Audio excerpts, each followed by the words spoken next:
Hello नमस्ते हजुर from Solukhumbu ल है टाइम भएर चाहिँ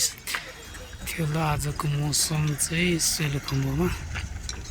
यस्तो छ है पानी पर्न लाग्छ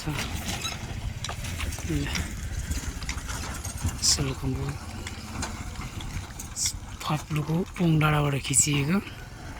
यो भिडियो है सल्लेरी बजार पुरा पानी पर्न लागेको छ हुस्सु लागिरहेछ ल हेर्नुहोस् है साथीहरू तपाईहरुलाई यो ताजा अपडेट जस्ट नाउ ल सल्लेरीको जिल्ला प्रहरी कार्यालय त्यहाँ तल सालमेतिर सबै हुस्सुले छेकिरहेको छ ल यहाँ नजिकमा हेर्न सक्नुहुन्छ है ल नजिकै ग्यारेज डाँडा गुराँस फुलिरहेछ काम भइरहेको छ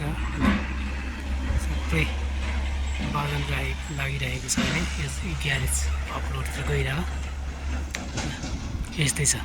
सल्लेरीको नयाँ अपडेट है त साथी हो।